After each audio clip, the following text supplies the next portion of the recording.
Good afternoon, ladies and gentlemen, boys and girls, and welcome to the latest episode, of the Hard Compound Live.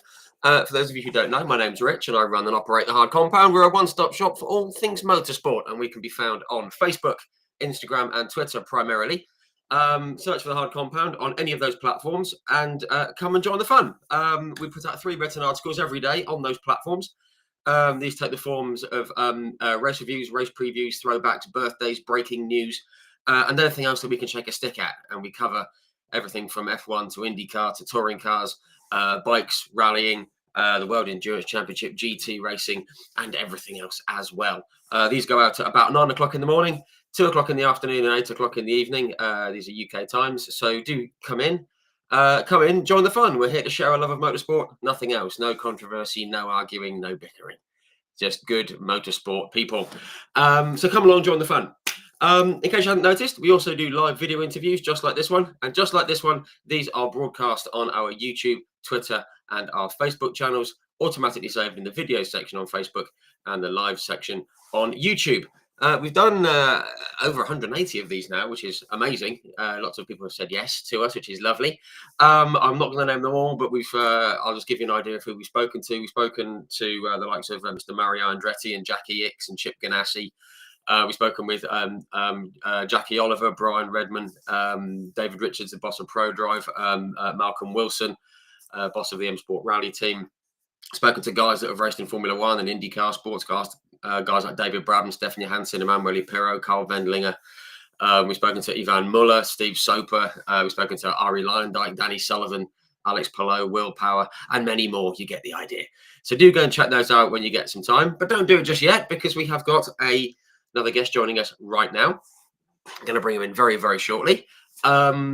She's done a lot in a short period of time, from karting for the Junior Saloon Car Championship through the GB4 Series, F1 Academy, and she'll be making her debut in the Porsche Sprint Challenge Iberica this weekend in Spain, but we'll come to that very soon. So without any further ado, please join me in extending a very warm welcome to Chloe Grant. When I can find the button. Here we are. Hello. Sorry about that little delay there. How are you? Fine. I'm good, thank you. How are you? Yes, very well, thank you. Very well.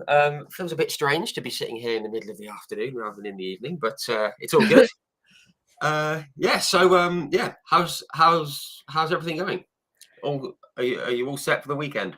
Yeah. Well, everything's been really boring this year up until the past week. It was very last minute, but yeah, been very exciting, and I'm excited. And then I don't think, like, someone said, "Are you nervous?" And I said, "Well, I don't think I've realized it yet. I won't, like, things for me don't set in until I actually see it."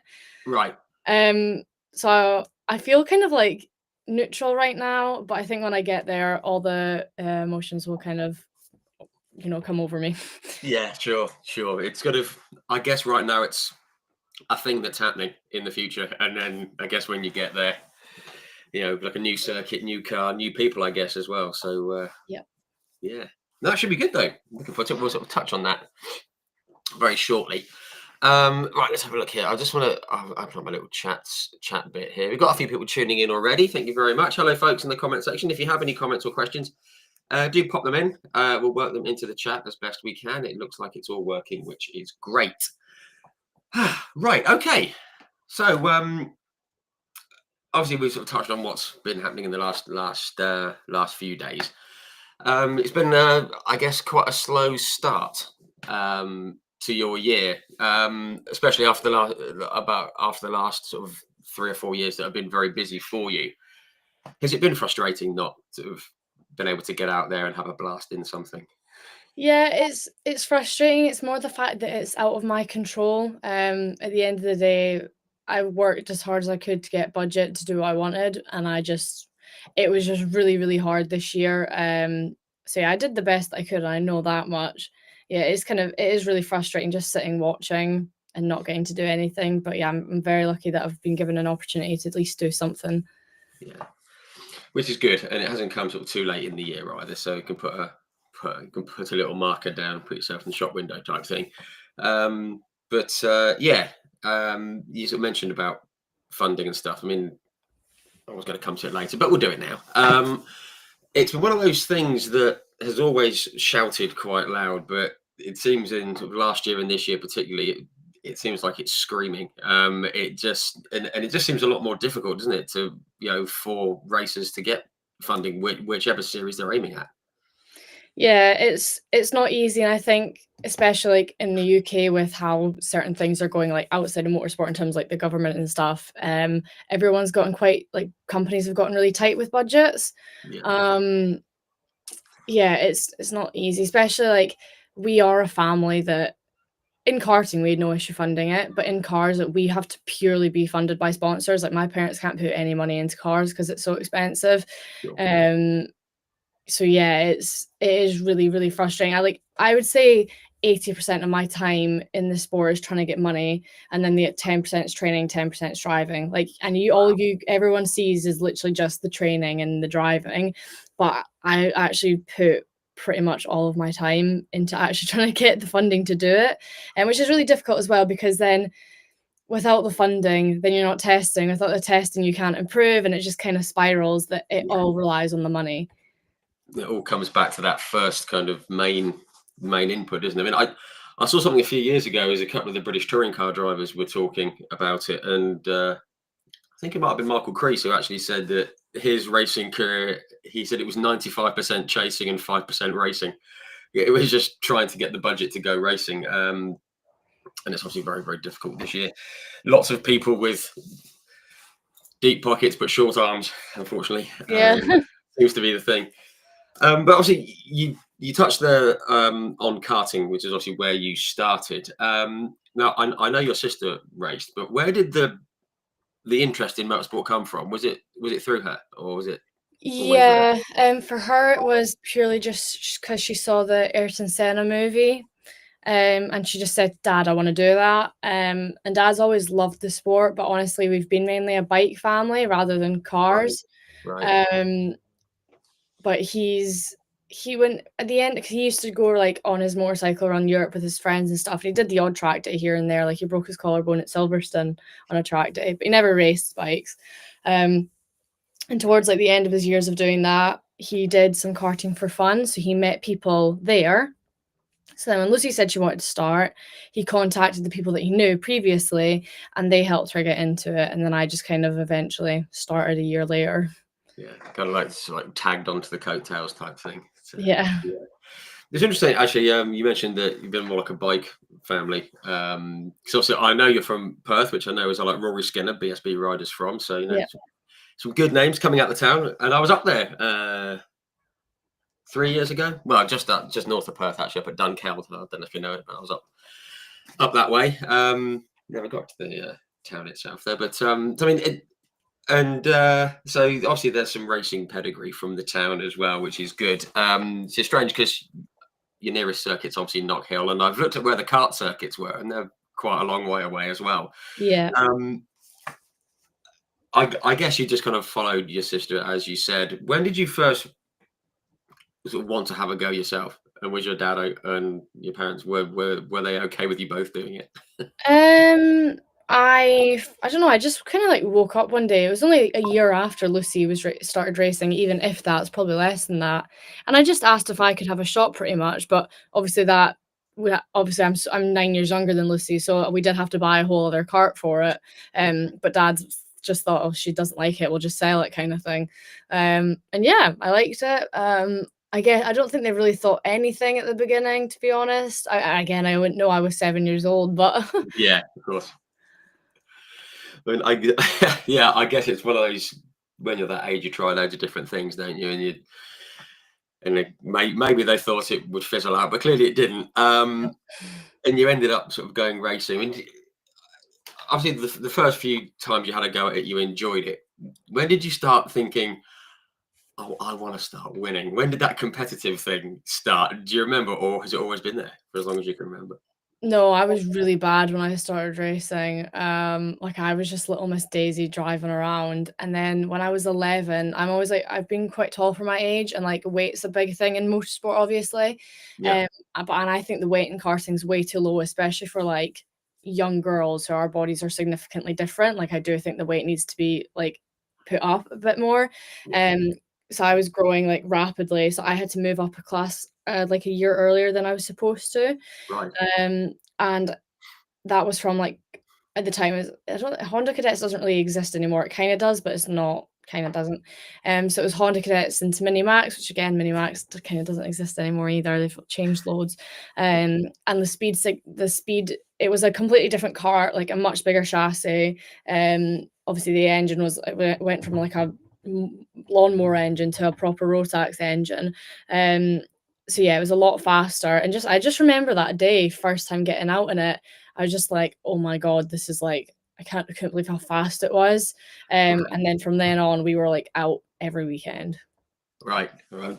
I mean, obviously that step up. I mean, there's some young racers they kind of struggle with it because it is such a difference in power and the strength, I guess, needed to to keep the thing pointing in the right direction and go quick. I mean, some I've found some people kind of get daunted by it. Did you kind of embrace it a bit more when it was once you got over the oh my god this is fast? Was it a case of I love this Um, fast? there wasn't anything to get over. The first session, I enjoyed it. Brilliant. Yeah, it wasn't really a thing to me, to be honest. I just enjoyed it. Yeah, good stuff. Good stuff. I saw that you just have a look. You went over to you kind of went up through the various classes, as you said. It's changed now, but that was over at the East of England, East of Scotland Kart Club over sort of St Andrews kind of way, which was about an hour from your house. But I was going to ask her, did you go? Because I've been up to one up in the north of Scotland, up near Golspie, up sort of towards Wick. Yeah. The north of Scotland Kart Club, because that's miles from anywhere. Yeah, that was the first track I ever actually drove on. Is it really? Okay. Yeah, no, I was racing like mainly all over Scotland, like right at the beginning for like the first couple of years. But when I moved up to the Mini Max, I started racing all over the UK. But yeah, no, Galsby was the first one I ever drove actually. Yeah. I mean, it's in a lovely spot, but goodness me, I mean, especially for where I live, it's a long way. It's a very long way, but a very Yeah, cool it's spot. far. We're up in the north there. I did see that you won. Was it you won the Minimax non-MSA class in 2017 in the east of England, then up to Junior Max, and this caught my eye. Was it 2018? You entered 5 championships at once. I saw. Honestly, it's also those 7 years of karting are such a blur now. It's just there. Yeah, yeah, I don't know. We were literally out every weekend doing everything we could. And then like in 2021 we were supposed to move up into like British champs, for example, and like do proper stuff, but then I ended up moving into cars. Yeah, I mean, and which is what I was going to sort of touch on. I mean, obviously you moved all the way up through the karting ranks, all the way up through. Was it? I saw that you won the East of Scotland Kart Club Junior Club title. We came second in the Northern Challenge, third in the GKC Junior Championship. But then COVID hit. I mean, that must have been a pain. You were just kind of looking at moving to the nationals, as you say, and Yeah, then COVID was the everything worst. stopped. COVID sucked. In COVID, we got a sim, and when I first got back in a kart, it was at Row Run, England, in Cumbria, and I was really bad, and I was convinced it was because of the sim.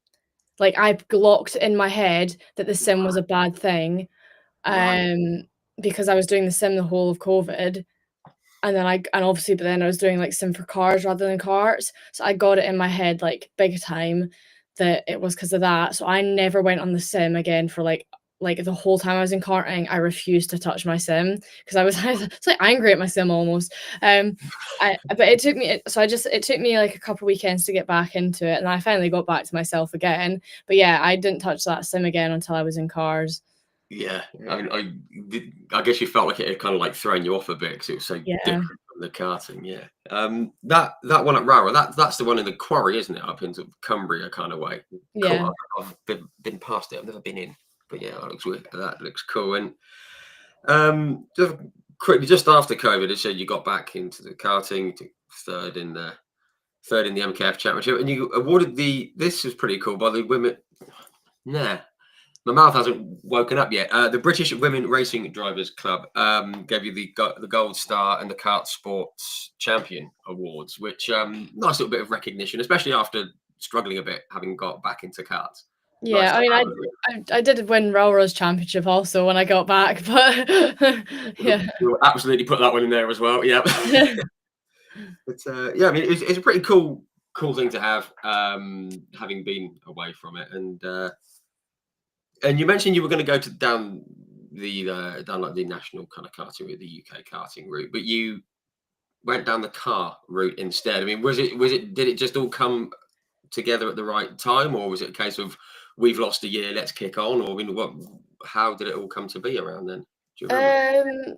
Well, honestly, we were just thinking, do you just karting again? So I entered into like two big UK championships that year.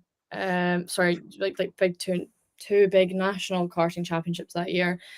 And then we tried out for the JSCC scholarship a couple months prior to even entering into the karting stuff, and like obviously didn't get it. And someone else said, "Oh, there's actually another junior championship that I'd actually never heard of." They're like, "Why don't you enter their scholarship?" So I entered that, and then I won it. So then I pretty much just got a fully funded season in my first year of cars. So yeah, that was pretty mint. Which is a massive bonus to have, and obviously that's the like junior saloon car championship, the Yeah. JSCC.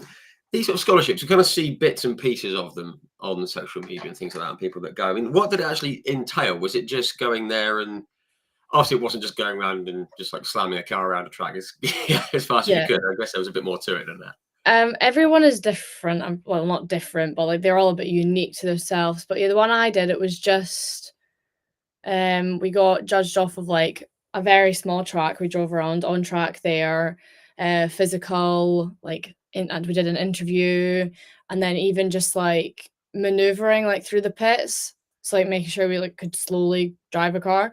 I feel like I'm missing something, but yeah, it was pretty much stuff like that. And then you got marked, and then whoever had the highest mark won, type thing. So Okay. I mean, when it came to the end of it, did you feel like you'd done okay, or did you think I've yeah, I beaten? felt pretty good at the end of it. Yeah.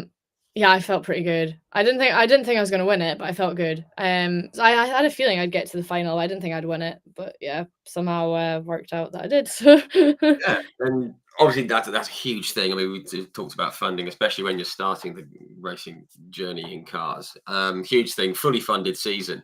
Um, I always like to speak to people though about when they transition from karts to cars. Obviously, it depends which route you want to go down or which route you can go down. Those who have gone from karts into kind of years ago into Formula Ford or into the single seater route, they found it pretty easy.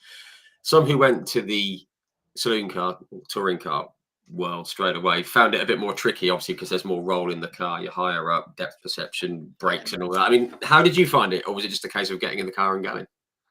um I wouldn't say I don't know, it's like it was different. I wouldn't say it was difficult, but it was just like very different, and I'd never had to drive like that before. So I did have to completely come up with a new way of driving, essentially. Um yeah, so it was I don't know, it was I don't really know what to say, to be honest. It was Yeah, okay. It was more the change from saloon to single seaters that was really difficult than anything. yeah, yeah. Get that, yeah, which I'm going to come to in just a moment. I've just seen a comment actually from David on Twitter. Obviously, this feels kind of loaded because you're from the same part of the world as the McRae family. Did you ever consider going down the rally route? I've spoken to a few rally drivers, and they're a completely mad breed. I mean, did you ever think of going off road? Uh Not as a professional, but, Yeah. like, if someone offered it, I wouldn't say no kind of Oh, man. situation. But, yeah, Yeah, it's not I'm yeah, circuit racing's where my heart lies at. yeah, good, absolutely right. We do like circuit racing. No, cool. Thank you, David. Thank you for the comment, David. Just want to get, yeah, I mean, obviously you've gone into the car and it was all right. Obviously, there weren't any targets or expectations going into that first season. It was just a case of getting out, racing, getting some track time, and I guess just learning the ropes in cars, I guess, in that first junior saloon car championship season. Yeah, pretty much. Good stuff. I mean, so I mean, obviously, if you set a bar for yourself, it's going to set you up for failure. Well, obviously they're all at circuits. I guess you hadn't raced that. We had like Cadwell, Snetterton, and your home circuit, Knockhill, Brands, Silverstone, Pembury, Donington. I mean, Yeah. were there any that you particularly liked straight off the bat? Um Trying to think in that year because it's oh god, 2021. Um, Snet was all right, I think. Yeah. Yeah, I liked Snet. There was I can't again. I was so it feels like so long ago. There's none that I remember like in that year being like, oh, I really like that. Yeah, sure, sure. And I guess it's just out learning circuit stuff. But yeah, Snetterton is good. Obviously, the touring cars are there this weekend, which would be good. Obviously, your home circuit in terms of the main circuits is like Knock Hill. I guess it must have been nice to go racing around there because it's a brilliant place to go racing, isn't it? Yeah, it wasn't my greatest weekend, but it was fine. Yeah. I mean, I sort of looked at the results. I wasn't going to bring the result, but yeah, I mean, it was one of those weekends. But as I say, it's a great facility, and some good people there. Obviously, with with the butchers and the Gordon Shed and the people like that there. Yeah, nice to be racing there, I'm sure. And I didn't realise this, but the grid was very strong. There was like drivers like Ashley Gregory was on there, and Oliver Cottam, Scott Sumpton, Deegan Fairclough, and stuff. So really good standard of racing in there. And I think you took 16th overall, which wasn't neither here nor there, but you were in the mix, which must have been encouraging. Yeah, I think obviously I didn't do any testing. It was, oh, you've won a seat. Now you're racing next weekend in Cadwell, and I was like, oh, okay. So yeah, by the end of the year, we were pretty good. Like we were racing really hard, but yeah, it just took me a while to get used to it. Like you say, it was such a different driving style compared to what I was used to. And even just like the racing, it was really different, obviously. Again, so yeah, it took me a while, and I think as well because it was like a junior series, there's loads of people just using their doors for the wrong reason. So we had quite a bit of that was frustrating. Yeah, But yeah, it's yeah. fine. I was just going to say, I mean, it felt like obviously from karts where, it's pretty lively, but if you get into a touring car, you've got something sort of hard and metal around you and people are going to get their elbows out a bit more, which I guess is what you found. So the end of that, I mean, end of that season, this is always interesting because you mentioned about going from touring cars, tin tops to single seaters. I mean, did you have a kind of a plan at the end of that year? Were you thinking we could continue in the juniors? We could get funding for it. We could go singles. I mean, how did the move to what basically GB4 come about?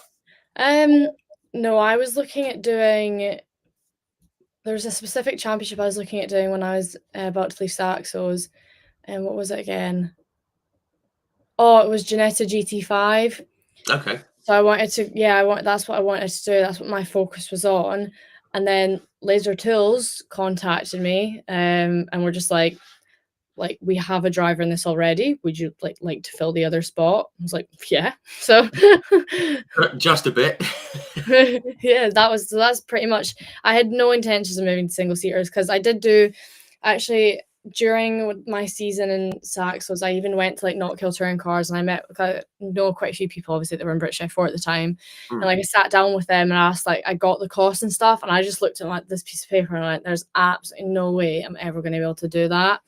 So I immediately just chucked that dream away and focused on doing other GT stuff. Well, no, sorry, that wasn't even a GT. Other moving from saloon to like more GT stuff.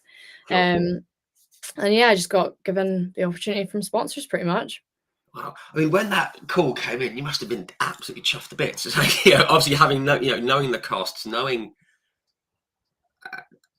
how impossible almost it kind of would have Yeah. been otherwise to get obviously from Laser Tools as well, who obviously people will have known from the touring cars with Aidan Moffat and all those guys. It must have been a big deal, and obviously they already had it was Logan Hannah, wasn't it? Was already in there, I think. I guess you didn't have to think twice. I mean, can I ask if it was fully funded? Because I mean, it sounds like it's a lot of money. Or was it part funded, or was it just a case of trying to find a few bits and No, pieces to make it it happen? wasn't. It wasn't fully funded. They put a bit in, but no. Then I got another big sponsor, John Clark Motor Group, joined me that year also. But no, yeah, we had to figure out the rest for that one. Wow, makes it even more impressive that you actually were able to make it happen. And I think that's where a lot of people kind of first heard about.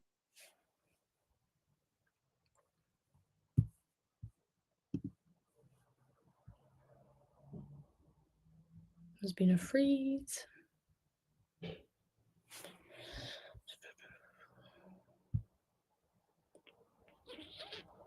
Oh, hello. Sorry about that. We've just had a monumental thunderstorm blow through here, and I think it's just knocked it out for a minute. Sorry about that. It's all right. We're all set. So yeah, I mean, so going in with like Graham Brunton Racing as well, obviously um, very well known. I have to ask you because you just touched on it before. What was it like the first time you drove the car? Because obviously it was, as you said, going from karts to the touring car or to the Saxo was a different style of driving, and you said it was more difficult going from there to the single seaters. Mhm. What was it like the first time you drove it? What did you think? Yeah, it was ridiculous, especially because it's just I mean, I was used to having a roof over my head by that point, and then there wasn't a roof, and then you're driving the car and it's so much faster, and then you've got downforce as well to learn and realize that you can actually stay flat out a lot longer because the downforce like pins you to the ground around the corner. So there was a lot going on. There was a lot to learn. Yeah, that was hectic. It was fun, but it was like there's so much here. Yeah, I bet there's like just so much coming at you at once. I mean, can I ask, where was it the first time you got in the car? Oh, It was Silverstone National. so not exactly a slow circuit. And obviously that's where the downforce is going to come in Yeah. quite heavily. That's quite a baptism of fire. Goodness me. Um, I mean, again, I mean, I guess you weren't setting any targets or anything. You were just sort of happy to be in the car and wanting to just absorb as much as you could, I suppose. Yeah, I don't set targets. Yeah. Somebody asked me, "What's your goal for this weekend?" I was like, "Do not ask me that question." I was like, "I don't do that because Yeah. I'm sadly, I do have, like, quite a negative mindset sometimes, and if I set myself a target, I'll obsess over it, and I'll make more mistakes from actually even having that. So I never do that because it never is good for me. Yeah, I mean, I don't think it ever really works for anyone, does it? I mean, if you set yourself a bar, you're only going to be disappointed if you fall short of it. And if you do better, you think, oh, I should have set the bar higher anyway. So you can end up disappointed anyway. Yeah. Um, but yeah, so obviously you've absorbed a lot, got racing. First race weekend, I did see that first we went 11th and 8th to start. So, top 10 in in like your second race. I mean, that must have been nice little shot in the arm. Don't even remember, to be honest. Fair enough.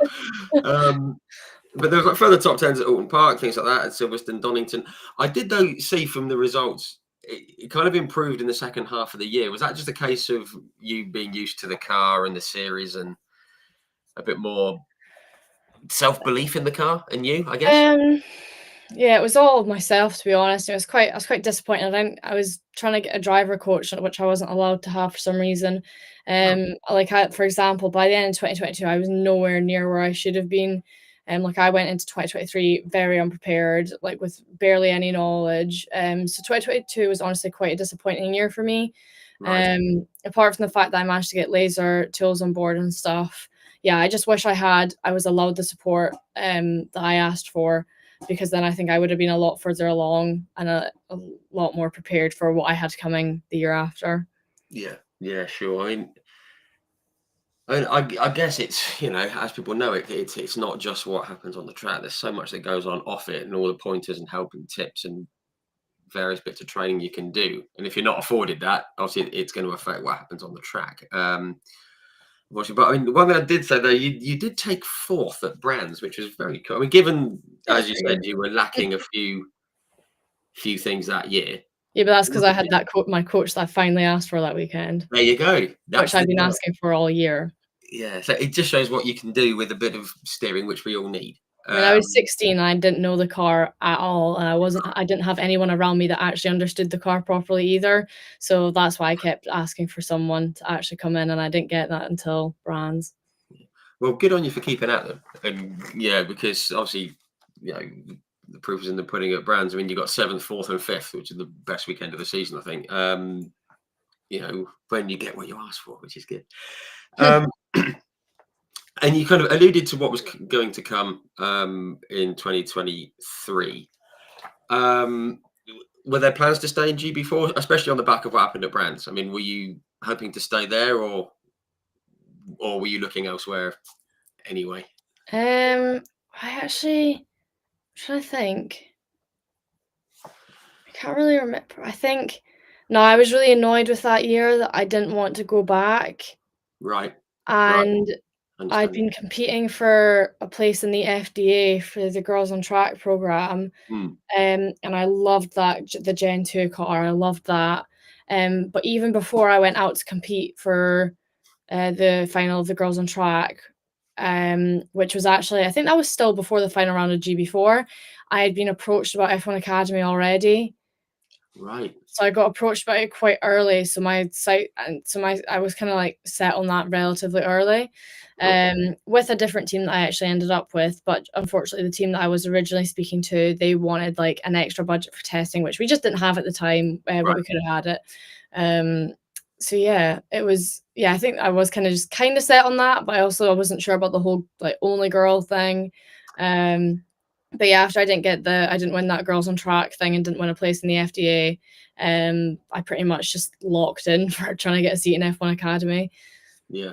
Sure. And I mean, obviously, it was the inaugural series of it, and after, I mean, I'll sort of touch on this a bit later, but obviously, all female series, single seaters, W series had sadly gone by the wayside.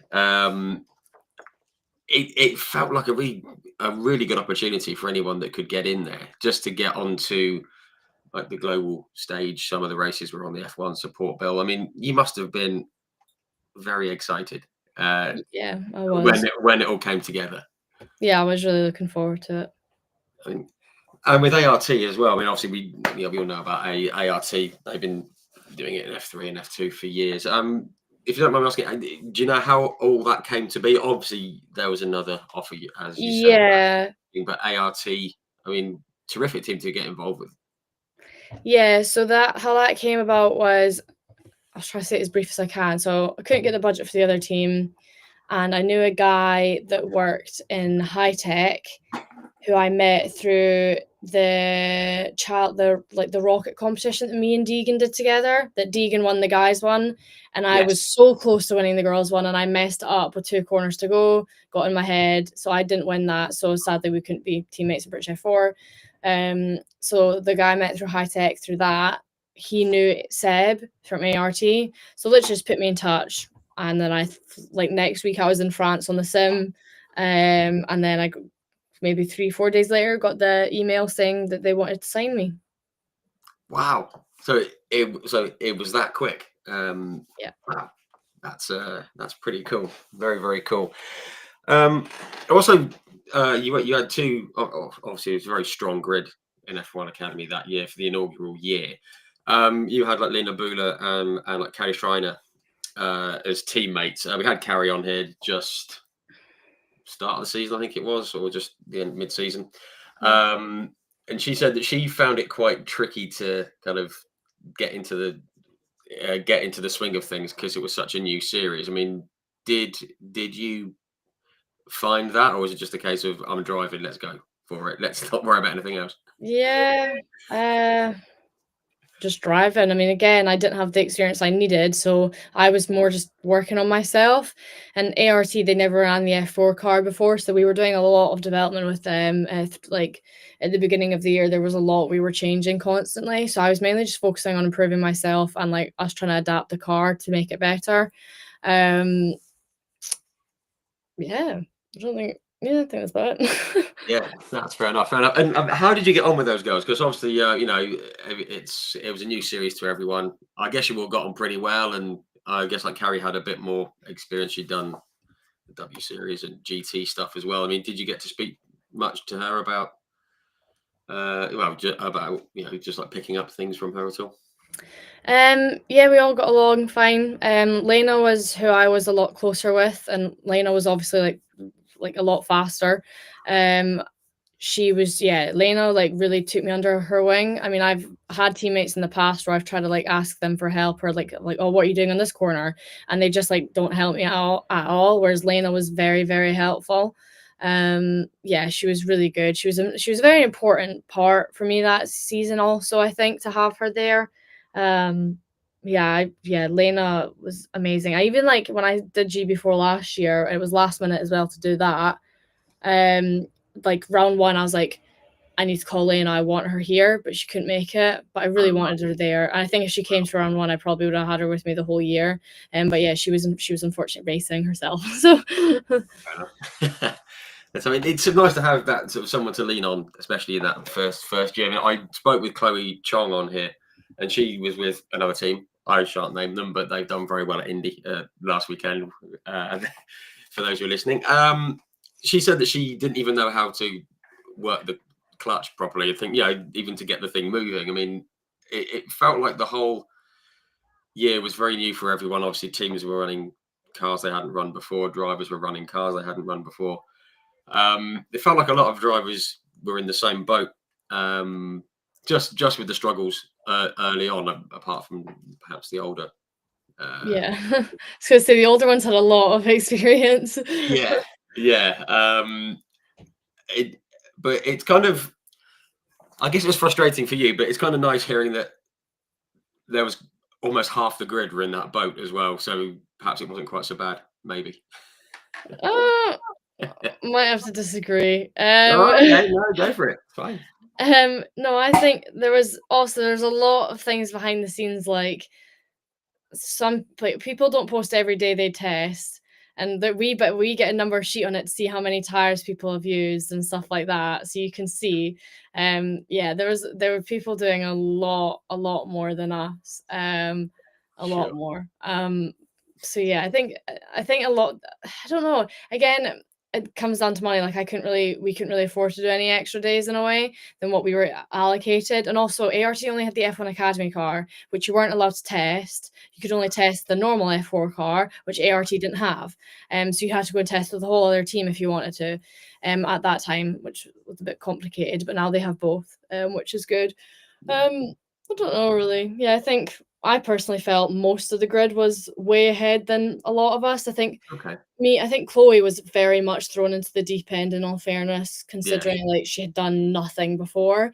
At least me and Jess Edgar had done GB4 before, and Jess did a lot of testing that year also. But yeah, apart from that, everyone else had done quite like a significant amount of things prior. Okay, I didn't realize there were that many doing some secret squirrel testing and stuff like that. Yeah, a lot. Yeah, I mean, but obviously tricky start, obviously just for the team and everything. I mean, obviously it's first time racing out in Europe as well. I mean, was that kind of exciting, daunting, nervy? Yeah, it was so good. It sucked coming back to the UK after doing that. It really, really sucked. Like it was really, even just like their rules are a bit better with like track limits and stuff. Yeah. And it's obviously it's better weather also. Yeah, it was really good. Yeah, there's something about racing on the continent, isn't there? It just kind of feels better. I mean, I've been to bike racing at Aston. I was at the 6 Hours of Spa a couple of weeks ago. And I don't know, the whole thing about it, the whole setup, the way, just even from the outside looking in, it just feels better. better. Yeah, I wasn't going to use the word, but if you have, then I'm going to go with it. Yeah, some cool stuff. And as you say, the weather helped. Managed to avoid the sunburn. But I want to touch on, you took fourth in Valencia, which obviously in the second round, which is, must have been a real shot in the arm, especially given the lack of testing and things like that. Did you expect to finish that high up so soon, or was it a bit of a surprise? In the best possible way, of course. I definitely didn't expect it that soon, and I think I definitely could have done it again that year. But the issue is like qualifying is the most important. And again, like I said, I didn't have a lot of experience going into it. Sure. And it only took me till like we're halfway through the season that I figured out my weakest point was quali. Like I just couldn't get on it quick enough. I just couldn't get a quick lap in soon enough. Like if you look at quali, it's guaranteed that almost every quali my quickest lap is my last lap, which just means there's more to come. So yeah, that was my biggest weakness then, as I just wasn't getting on it fast enough, unfortunately. And then in the dirty air was so bad, like it was really hard to get past.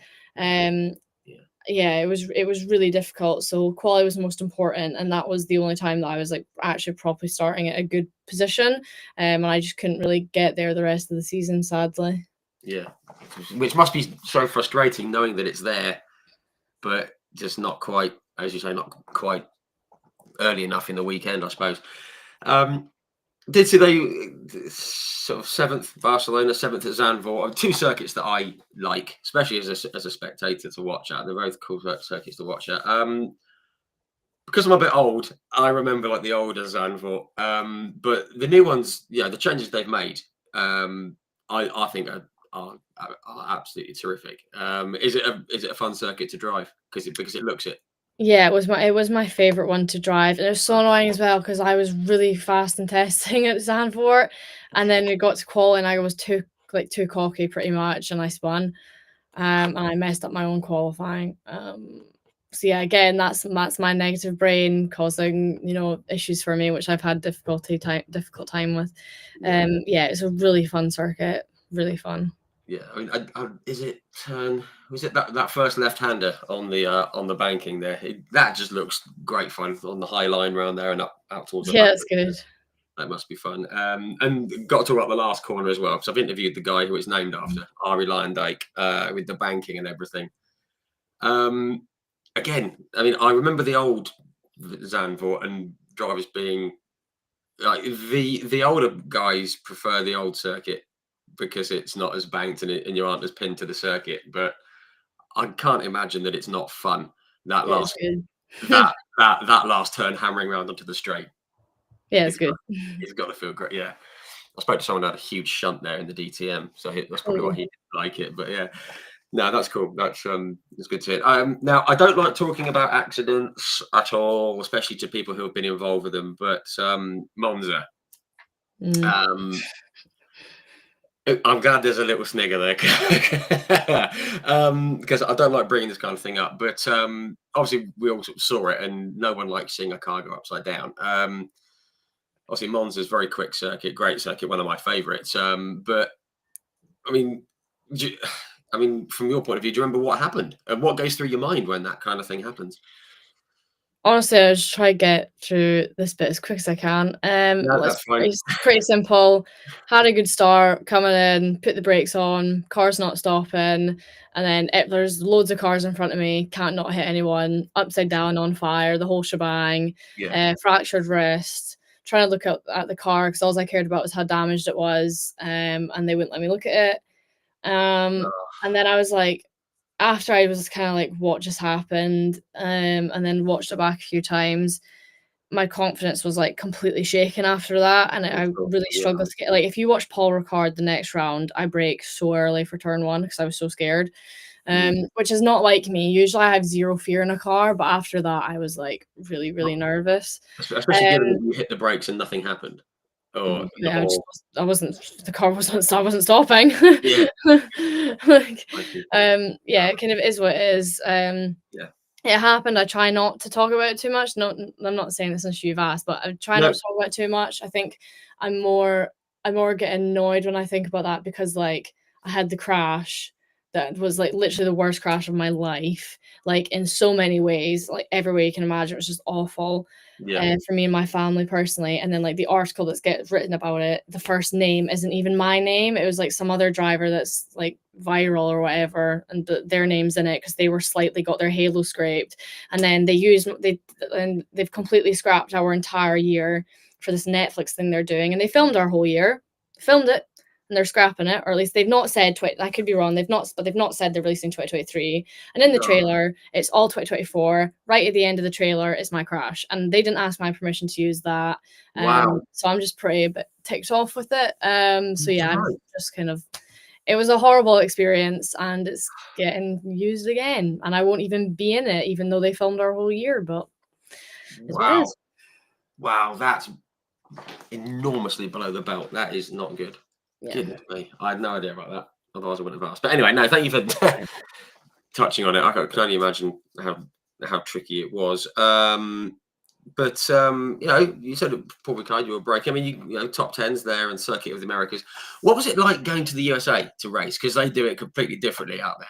I love it. I'll tell you. So before we went out, we went out once before, but the cars weren't there yet. They were on their way. So we trained with this like race school called Skip Barber, and it was the worst motorsport experience I've ever had in my life. Really? Because obviously that's well renowned, isn't it? Skip Barber. They were I've never left a TripAdvisor review in my life, right? I left a very angry review now. They were just Wow. they were so messy. Like, you do the foam seat fit. So we did Hmm. that the day before, and then usually the driver goes away and you cut the seat. They didn't cut the seats. So we got them there the next day and we're like, we're supposed to be out in the car in half an hour. And like they were talking to us like we were idiots, like telling us how to use a clutch and stuff, as if we hadn't been driving since we were children. Like they were just really disrespectful, really rude. Someone's my engine box was loose. Someone's like the headrest came out. Abby's clutch went, I think. Like there were so many issues. Wow. It was awful. Um, it was just such a mess. But then we actually went to race and we had our cars and we had our team. It was really good. The track was obviously very different, very bumpy. Yeah, it was really good actually racing, but that first experience with that Skip Barber was like horrific. It wasn't a good start to getting over there. Wow, I'm not surprised. Obviously, because the Skip Barber Racing School has been going for years, and obviously there's different branches of it around the USA, I guess. But goodness me, No, I would never be involved with them ever again. I was so angry, especially being Scottish. Like I just like, or not being Scottish, but just how I am. If there's something to be said, I'll just say it. And like loads of people, like, I have a lot of friends that just go, "Oh, I'll just say nothing and keep the peace." Whereas if I have an issue, I'll say it, yeah, and then they'll like get annoyed that I'm telling them it is exactly how it is. Like if something's bad or we need to improve something, I'm gonna say it. And then like Skip Barber got annoyed at that and didn't take that criticism well. Even though I delivered it in the nicest way I could. But wow. yeah. They probably thought, who's this coming over here telling us what to do? Well, I'm a racing driver actually, so yeah, you might want to listen. You've had multiple failures and couldn't cut a seat. So yeah. Not the best look, is it? No, absolutely not. But at least the racing was good out there. Yeah, And it was really fun. just how steep is that run up to turn one? Because it looks proper steep. And I've walked up Eau Rouge 2 weeks ago. Yeah. It looks proper steep. Apparently it's more I could be wrong, but apparently it's more steep than a Rouge. I'm Is it? sure I think I could be wrong. Probably, yeah. Um, I don't know. As you're driving it, it's when you're in the car, it's so different to like walking it. Hmm, hmm. Um, yeah, I don't know. Just meant I could brake later. Like, it's fine. Happy days, happy days. But you know, just get other thing aside and the tricky start days. I mean, I guess the F1 Academy was a good experience for you, just for the traveling and racing against you raced with likes of like Marta Garcia, obviously who was a champion, and Abby Pulling, and like Lola and like Naraya Marti, people like that, people with a bit of experience. So I guess good to pit yourself against those kinds of races. Yeah, I think the best part for me was literally just getting to race for ART. I think that was the best thing for me. Yeah, yeah, absolutely right. Very well respected. You came back to GB4. I guess that was something you were looking at once the F1 Academy experience had finished. I guess, or was it just like another? I think you touched on it, didn't you? Actually, saying it was a bit last minute. Yeah, no, I wanted to do British F4, which I was testing. Okay, And then I couldn't get the budget for it, even though I was on a huge deal, but it was still so much money. right, And I just couldn't get the money. And we were like, right, well, GB4 starts next week. And I wanted to take the year out, but Dad was like, oh, you'll lose sponsors if you don't race. And I honestly, I wish we just at least did half of British F4 and tried to raise the budget for the rest. I right, really wish we did that. Yeah, I never would have chosen GB4 because I didn't have a good time with it the first year. okay, Mentally, I was already like obviously a bit annoyed about going back, and also it feels like you failed as well when you take a step back to something you've already done. Like it just doesn't feel good. I like the people that are in it, but like there's just because it's not FIA rules, the rules just kind of get changed randomly down to this one person. Like it's not a set book. right, Well, there might be have their book, but they kept changing things. Yeah, I wish I just did British F4 to be honest. So, yeah. but it wasn't my decision at the end of the day. Okay. It's obviously a shame that the British F4 couldn't happen because obviously, as you say, it's it's a different rule book, different series, and it would have been you know perhaps a bit of progression. Who knows? But you know, still, you know, you got your first your first podium in single seaters, I believe. Excuse me. You know, you beat your teammate into second as well. You beat Harry Burgoyne into second at Alton Park. A circuit you like racing? No, I've never liked Ilton, so I don't know how that happened. I've literally never liked Ilton. I always thought it was such a boring track. And then I think by the end, I think I was feeling pressure that weekend. And then by the last race, I was just like, can't really swear in here, but you know, like F it, just go for No, it. go for it. So I Whatever you literally like. I just went for every gap that I saw, and couldn't have cared less what had happened. And yeah, it worked out. So Maybe there's something in it. yeah. Yeah, just get your boot down and go. Which must have been cool. Obviously there was the race at Silverstone got cancelled because it was wet. It was wet, wasn't it? It was really bad. It was very bad. I don't think anyone complained that the race wasn't going ahead on that one. Yeah. But and I did see just at the end of the season, was it took a fifth at Silverstone? Nice to get fifth there, and top sixes at Donington and Brands. Again, I was like asking about circuits. Were they ones that you like racing at, or I mean, which ones in the UK do you like? Just to say, faffing around. I like Donington the most. I like Silverstone. Donington and Silverstone are probably my two favourites. Yeah, The rest are okay, but like none of them compare to tracks in Europe. yeah. Just while we're on that, then obviously you said that you like Zandvoort. Apart from Zandvoort, which other ones? Valencia was good. It's more of a bike track, like track Yeah, limits. You do a lot of them, but it's just really fun. I'm trying to think. There was another one I had on my mind just then. I do like Barcelona, but like in a single seater, the degradation is like awful, like really bad on tires. yeah. Where else did we go? Austria, Valencia, Barcelona, Zandvoort. I hate Monza. Shock. Yeah, fair enough. I think what Yeah. Monza. Yeah, I'd say out of that year, Zandvoort and Valencia were my two favourites.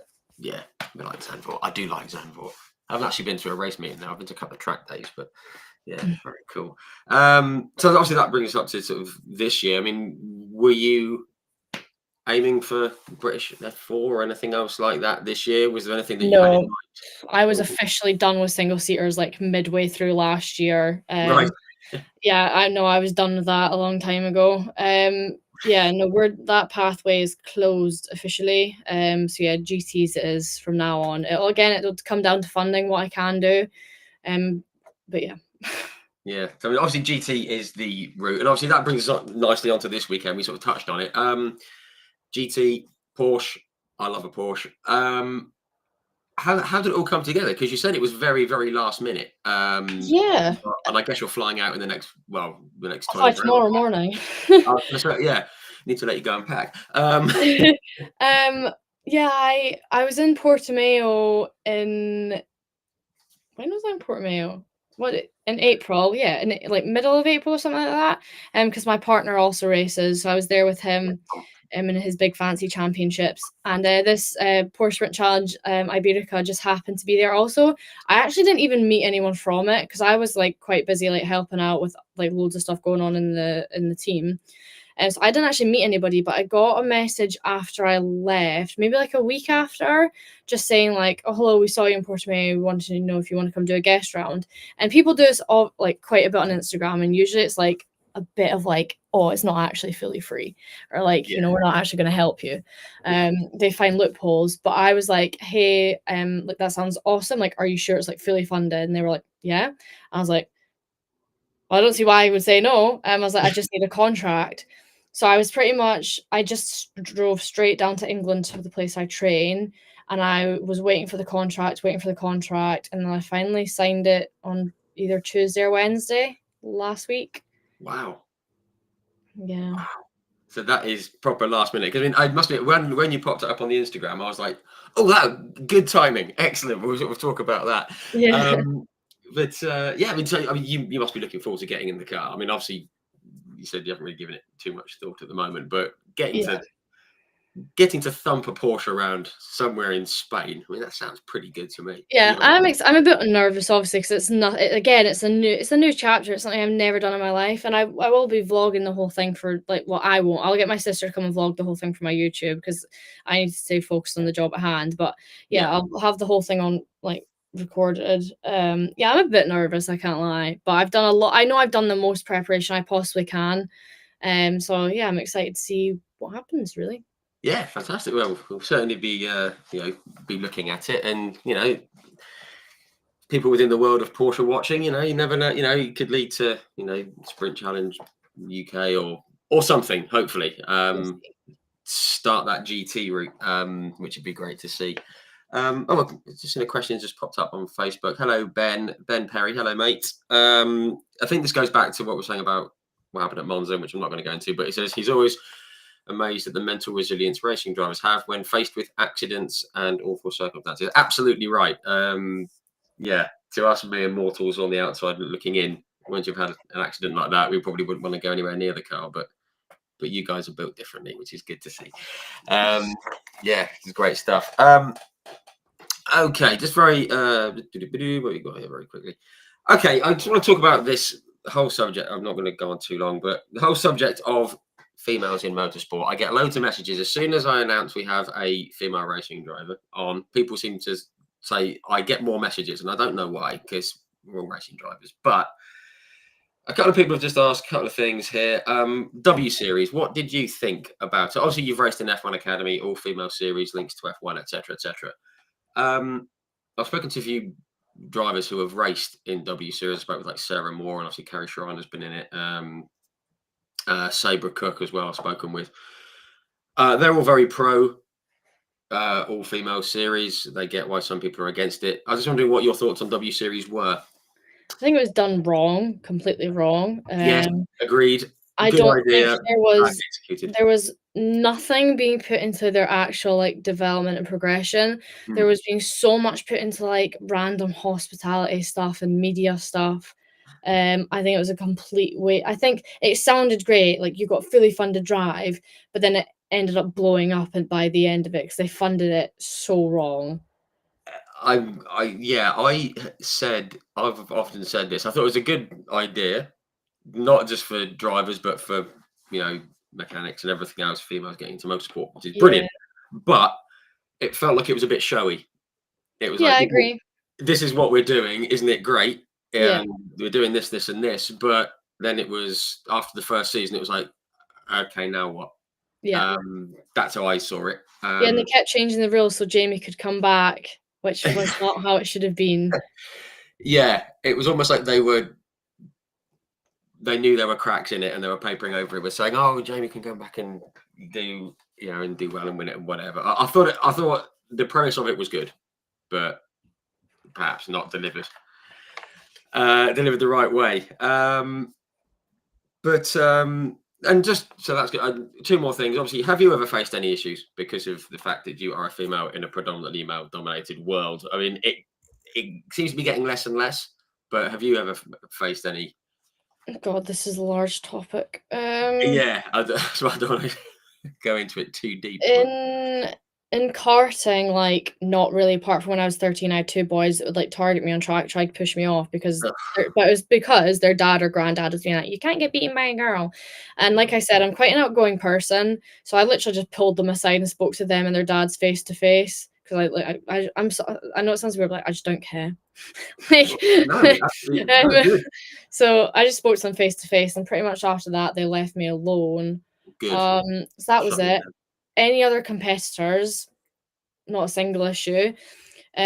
People I've worked with, not a single issue. Like, this is the thing. People English girls can get like scared to come into motorsport because the media makes it look really bad. But see the people that actually matter, the people they're actually working with, like they literally just don't care. Like that's why I like the sport so much. People just like don't care. Like they just are who they are, and they're not bothered about tiny things like this. It's like people on social media that ain't got a Scooby what is actually going on. They're never been involved with it, and they don't do their research or anything like that, or they're just jealous or whatever that say things. There's a lot of those. Yeah, I mean, I will admit I have because obviously, like I said, my boyfriend races, I have definitely noticed that being a girl in the paddock versus being a female driver is different. I have definitely like I only noticed it this year. I'm definitely treated a bit different when like people don't know that I'm a driver and I'm not in a race suit and I'm next to my boyfriend in the race suit. Like I get ignored a bit more. Like people don't do the general like hi, how are you? Whereas if I'm with him and in my race suit, people will ask him about him also.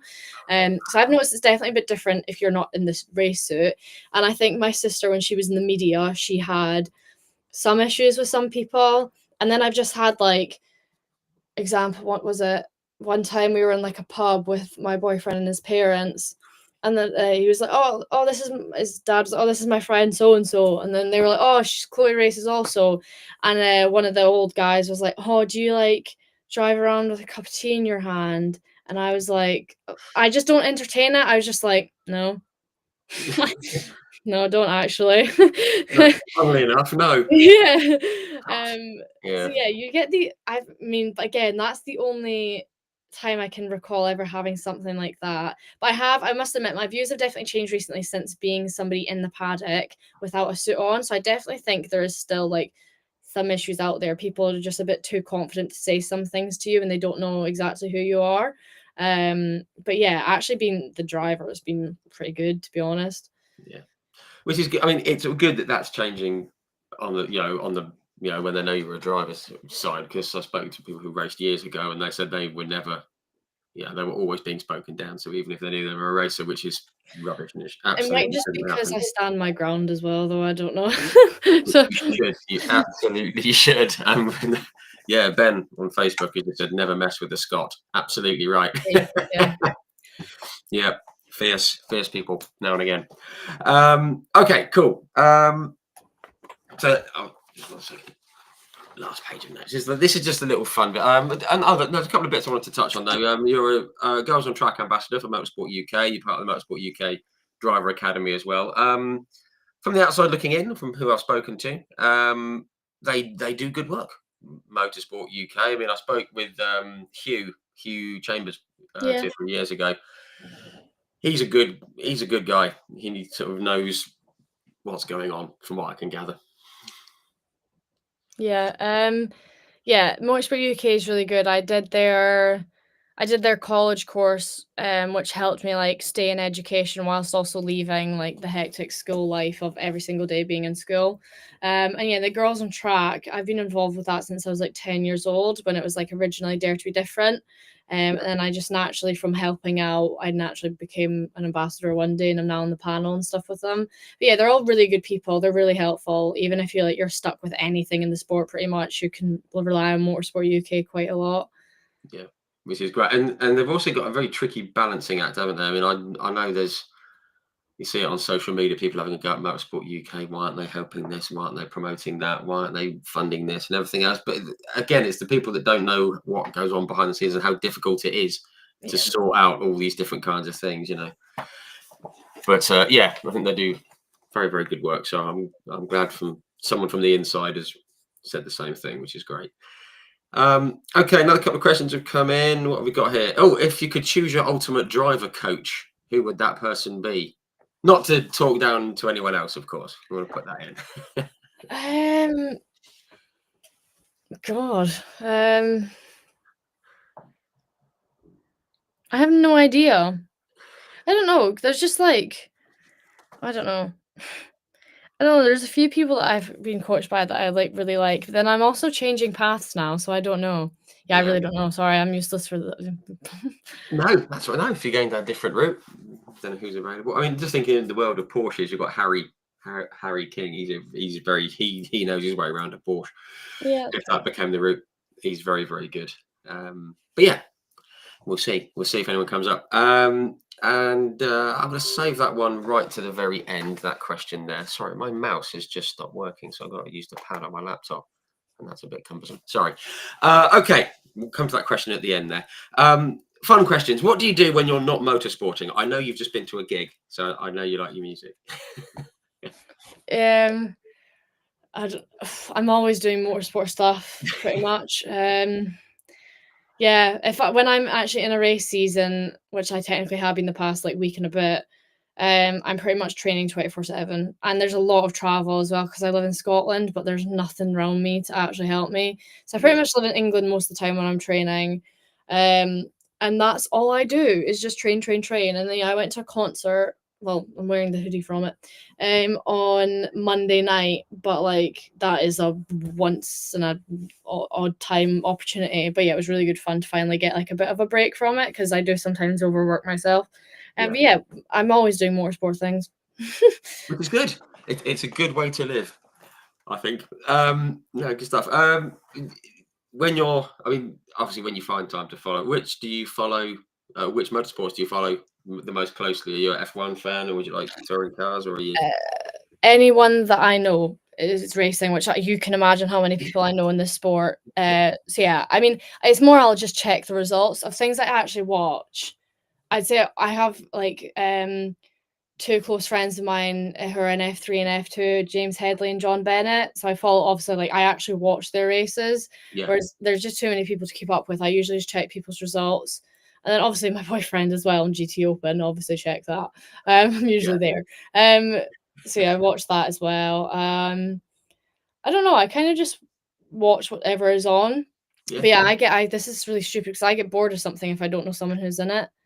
So I need that's, to know someone who's in it to watch it. But yeah, no, that's fair. Yeah, fair enough. Just a quick one on John Bennett. I was very pleased when he got into F2. I think he's very, very good, isn't he? Very good driver. yeah. Rate him very highly. GT Open, is that GT Open? That's at Silver. Is it coming to Silverstone? I think in July. No, Okay, that's you're thinking of ELMS. ELMS. Oh, it could be that one. Yeah, I was just thinking.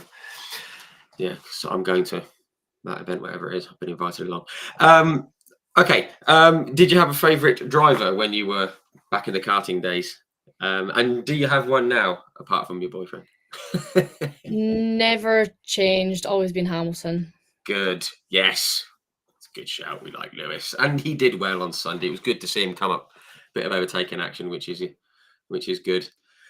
David on Twitter, you need to get Indy in. Yes, Indy 500 this weekend. My favourite race in the world. Got to try and watch that if you can. You'll be in Spain, won't you? So, Yeah, I will not be watching any no, racing this weekend. slightly busy. Yeah. Okay. If you could pick one, is there a series that you'd like to try, given the opportunity? Whether I don't know, supercars, NASCAR, World Endurance Championship, anything like that. You fancy a crack at? All of them. Yes. All of the above. Yeah, I don't have like one. Yeah. I don't have one that stands out. I think they all look really good. Yeah. Yeah. Yeah. Not very useful. No, that's all good. All good. I'm just having been to the World Endurance Championship a couple of weeks ago. God, I'd love to have a go in one of those hypercars. I mean, they wouldn't let me anywhere near one, obviously, but they do look good. Maybe the Aston Martins. It sounds good. Okay, last couple. What's the best racing car you've driven so far?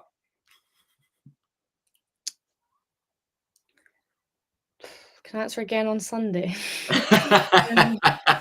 We'll put a provisional Porsche in there. Yeah, I think I'm probably gonna choose that, to be honest. I don't know. I mean, I've pretty much driven every single F4 car you can imagine, and they're all right. I don't know. I've always dreamed of driving the GB3 car, like always. Just that's a dream of mine for some reason. Yeah, I don't really have one right now. I might have an answer in 2 days' time. Yeah, fair enough. Been absolutely the right answer, I think, as well. Which would be great. We love a Porsche. Okay, last one. I mean, again, this might be one for after the weekend as well. Have you got a favourite circuit to drive on? It definitely will not be Monte Blanco. It definitely will not be that one. Yeah, no, Zandvoort's my favourite to drive on. Not favourite to race on, but favourite to drive on. Yeah, okay, that's a cool one. We like that. Okay, last one. This is a shocking question. I ask it to everyone, and I don't know why, because there's no answer to it. I mean, you've raced against a lot of, very, very good drivers already. Obviously, we mentioned the races in F1 Academy, and you've I saw in the JSCC you raced against like guys like Daryl DeLeon as well, and obviously Max Maserati and Jack Sherwood, Deegan Fairclough, Scott Sumpton you raced against, and all these kinds of guys who have who are still going and are very talented. Is there anyone that kind of stands out as a competitor that maybe isn't the best, but someone that you just thought they are very, very good that you've raced against? Deegan, 100%. Yeah. Deegan's obviously I've known him for so many years now, and he's just someone that I respect him so highly because he's just so good. Like, he's worked hard, but he is just so naturally fast. Like, you sit behind Deegan on the track, right, and you think he's gonna crash. Like, genuinely, he's so on the limit all the time. And he's I know it sounds unfair because, like, if you have the money, like, you're gonna pay to do whatever you can. But where he is, he would not be able to afford that. Same boat as me. There's zero chance he'd be able to afford that without Rocket sponsorship. And he deserves it more than anyone that I know. Yeah, that's lovely to hear. I'd love to hear that last line. That's great. I mean, and I think what you said about Deegan, it just backs up what he did. Was it last season, wasn't it? I mean, that was unreal. He's like, he just he's smoked such everyone. a good driver. It's insane. Yeah, and he comes across as being a really nice bloke as well, which is always good. I mean, you know him better than I do, but Yeah. he comes across as being a nice bloke as well. But I guess completely focused once he's behind the wheel, I guess, as well. Yeah. Yeah, good stuff. He's a good lad. Okay, this is one question I wasn't going to ask, but someone has put it in. Where are we? I think it was again from our pal David on Twitter. Oh, I hate these non-scrolly wheel things. Hang on a second. There we go. No, that's not working either. There we are. Yes, it was David. Just what advice would you give to young girls wanting to get into motorsport? I'm gonna be really boring here, but just do it. Yeah, I don't know. Just, I mean, I always just say, like, I pretty much reply to all my DMs. If you just say, like, to me, hi, there's no chance you're getting a response. But if someone's like, hello, like, I want to do this, okay, like, have you got advice, like a proper in-depth thing. If you're looking for just a chit chat, I'm sorry, but I don't have time for that. If you're looking for genuine advice, I will help. So my DMs are always available to chat to. Yeah, but just literally just go for it. Do your research, find out exactly what you want to do. Yeah, just do it. Yeah, absolutely right. Good stuff. Good stuff. That's a great place to end. Firstly, guys, thank you for tuning in. There has been almost 200 of you tuning in. Not many comments, so you're obviously just sitting back and enjoying, but that's absolutely fine. Thank you for tuning in, everyone. And obviously, biggest thanks go to you, Chloe, for sparing an hour and a bit of your Wednesday afternoon before a busy weekend. Thanks very much, and we wish you all the best of luck this weekend. Hope it goes well, and I hope the Porsche is as good as you imagine it. Thank you. Great stuff. All the best to you, of course. And folks, we will see you next Wednesday. We'll be announcing another chat tomorrow. So thanks very much, everyone. Thank you for supporting Chloe once again. Thanks very much. Really appreciate it. Thank you. Cheers. Good night, everyone. Or good evening, afternoon, whatever. Ta-ta.